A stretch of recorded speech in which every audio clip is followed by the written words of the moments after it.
চলুন আজ এমন একটা গল্প শোনা যাক যা হয়তো শুরু হয়েছিল খুব সাধারণভাবেই, কিন্তু এর ভেতরের বার্তাটা অনেক গভীর।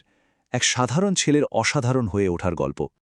আচ্ছা, একটা প্রদীপ কি আসলেই পারে পুরো একটা গ্রামকে আলোকিত করতে? শুনতে একটু অবাক লাগছে, তাই না?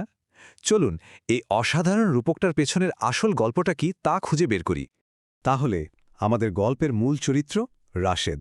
চলুন দেখি ঠিক কী ধরনের প্রতিকূলতার মধ্যে তার পথ চলাটা শুরু হয়েছিল। দেখুন, রাশেদের ছোটবেলাটা কিন্তু মোটেও সহজ ছিল না। একটা ছোট্ট গরিব গ্রাম, বাবা দিনমজুর আর মা বাড়িতে সেলাই করে যা পেতেন তাতেই কোনোমতে চলত সংসার। ভাবা যায়, স্কুলে যাওয়ার আগেও তাকে বাবার সাথে কাজে হাত লাগাতে হতো। নতুন বই, সে তো স্বপ্নের মতো, পুরনো বই দিয়েই চলত পড়া। আর রাতে যখন চারদিক অন্ধকার, তখন এক চিলতে কেরোসিনের বাতির আলোই ছিল তার একমাত্র ভরসা। এটাই হলো আসল লড়াইটা, তাই না? একদিকে নিকষ কালো বাস্তবতা, দারিদ্র্য, রোজকার খাটুনি, আর অন্যদিকে এক আকাশ সমান স্বপ্ন, শিক্ষিত হওয়ার, আর শুধু নিজের জন্য নয়, পুরো গ্রামের মানুষের জীবন বদলে দেবার স্বপ্ন। এই স্বপ্নটাই ছিল ওর বর্মক। কিন্তু সব অন্ধকারের পরেই তো আলো আসে, তাই না? চলুন দেখি রাশেদের জীবনের সেই অনুপ্রেরণার স্ফুলিঙ্গটা ঠিক কিভাবে জ্বলে উঠেছিল। ব্যাপারটা ঘটেছিল একদম সাদামাটাভাবে, ক্লাসরুমে। তার শিক্ষক একটা গল্প বলছিলেন, এক সাধারণ মানুষের গল্প, যে কিনা শুধু তার কঠোর পরিশ্রম দিয়ে এক মস্ত বড় বিজ্ঞানী হয়ে উঠেছিল। ব্যাস, ওই গল্পটাই যেন রাশেদের মনের মধ্যে একটা নতুন দরজা খুলে দিল। আর ঠিক তখনই ও নিজের ভেতর থেকে একটা কণ্ঠ বলে উঠল, যদি অন্য কেউ পারে তাহলে আমিও পারব। ভাবুন একবার, এই ছোট্ট একটা কথাই কিন্তু ওর পুরো ভবিষ্যতের ভিত্তি করে দিয়েছিল। এই বিশ্বাসটাই ছিল ওর চালিকা শক্তি। তবে স্বপ্ন দেখা যত সহজ, পথ চলাটা ততটাই কঠিন। চারপাশের মানুষ, গ্রামের আর 10 জন, তারা কি বলতো জানেন? আরে, এত পড়ে কি হবে, কাজ কর, টাকা আসবে। এই ধরনের কথাবার্তা, এই সামাজিক চাপ কিন্তু ওকে প্রতিদিন ভাঙার চেষ্টা করত। কিন্তু সব কণ্ঠ তো আর হতাশ করার জন্য ছিল না।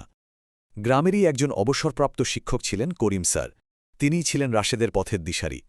তিনি বলতেন, জানার ব্যাপারে কোনো লজ্জা নেই, যত প্রশ্ন করবে তত শিখবে। কি অসাধারণ একটা কথা, তাই না? রাশেদের গল্পটা এখানেই অন্যদের থেকে আলাদা। সে যা শিখেছে তা শুধু নিজের মধ্যে আটকে রাখেনি। চলুন দেখি কিভাবে সে তার জ্ঞানের আলোটা অন্যদের মাঝেও ছড়িয়ে দিতে শুরু করল। দেখুন সে কি করল। গ্রামের ছোট ছোট বাচ্চাদের ডেকে একটা পড়ার দল বানালো। প্রতিদিন বিকেলে সবাই একসাথে বসত, যার যেখানে সমস্যা বাকিরা তাকে সাহায্য করত। দেখতে দেখতে এই ছোট্ট দলটা আরও বড় হতে থাকল। এখানেই কিন্তু একজন নেতার জন্ম হচ্ছিল। আর ঠিক এই কাজটা করতে গিয়েই ও একটা দারুণ জিনিস বুঝতে পারল। জ্ঞান আসলে এমন একটা প্রদীপ যা শুধু নিজের পথে আলোকিত করে না, এর আলো অন্যদের জীবনেও ছড়িয়ে পড়ে। আর এখন আমরা গল্পের সেই মাহেন্দ্রক্ষণে চলে এসেছে, যেখানে রাশেদের ছোটবেলার সেই স্বপ্নটা সত্যি হতে চলেছে। এত বছরের কষ্ট, এত ত্যাগ, কিছুই বৃথা যায়নি। সব বাধা পেরিয়ে রাশেদ শেষ পর্যন্ত কলেজে ভর্তি হল। এটা ছিল ওর জীবনের এক বিরাট বিজয়। অনেক অনেক বছর কেটে গেল।